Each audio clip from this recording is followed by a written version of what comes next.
Negeri Sembilan Seremban Lorong Java Tamil பள்ளியின் 43வது விளையாட்டுப் போட்டியின் ஒட்டுமொத்த சாம்பியன் குழுவாக பச்சை இல்லம் வெற்றி வாகை சூடியது.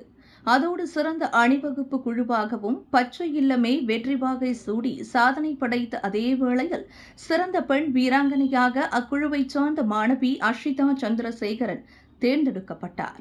அதேவேளை ஆண் வீராங்கனையாக சிவப்பு இல்லத்தைச் சார்ந்த மாணவர் தனுஷ்குமார் தேர்ந்தெடுக்கப்பட்ட வேளையில் 2ஆம் நிலை வெற்றியாளராக சிவப்பு இல்லம் வெற்றி பெற்றது. இந்த இரு குழுவும் ஒரே ஒரு புள்ளி வித்தியாசம்தான் அக்குழுக்களின் வெற்றி என்பது குறிப்பிடத்தக்கது. இதனிடையே சிறந்த அணிவகுப்புக்கான 2ஆம் நிலை வெற்றியை மஞ்சள் இல்லமும் 3ஆம் நிலைக்கு நீளம் இல்லமும் தேர்வு பெற்றது. சுமார் 600க்கும் மேற்பட்ட அப்பள்ளி மாணவர்கள் அனைத்து போட்டியிலும் பங்கெடுத்து 2 ஆண்டுகளுக்கு பிறகு நடைபெறும் பள்ளி அளவிலான இப்போட்டியில் ஆசிரியர்கள் வழங்கிய பயிற்சியின் மூலமாக தங்கள் ஆற்றலை கொண்டு சிறப்பான விளையாட்டை வெளிப்படுத்தினார்கள். பிள்ளைகளின் சிறந்த விளையாட்டை ரசித்து கைதட்டி ஆரவாரத்தை வெளிப்படுத்தி உற்சாகத்தை கொடுத்தனர் அங்கு திரண்டு காத்திருந்த பெற்றோர்கள். நாங்களும் சளைத்தவர்கள் அல்ல எனும் நிரூபிக்கும் வகையில் பெற்றோர்களுக்கான போட்டியில் அவர்களும் பங்கெடுத்து அசத்தியது போட்டிக்கு முத்தாய்ப்பு நிகழ்வாக அமைந்தது.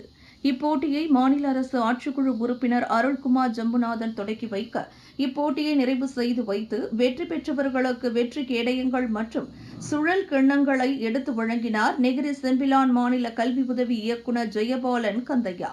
பள்ளி அளவில் ஒரு சிறப்பான போட்டியுடன் அதனை காண திரண்டு வந்த பெற்றோர்களையும் பார்க்க மகிழ்ச்சியாக இருந்தது என பள்ளி நிர்வாகம் மற்றும் பெற்றோர் ஆசிரியர் சங்கம் ஆசிரியர்கள் மற்றும் பெற்றோர்களுக்கு ஜெயபாலன் மகுடம் சூட்டினார்.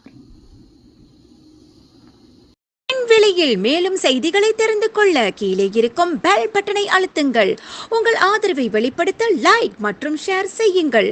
தொடர்ந்து விண்வெளியுடன் உங்கள் பயணத்தை தொடர்ந்திருக்க சப்ஸ்கிரைப் செய்யுங்கள்.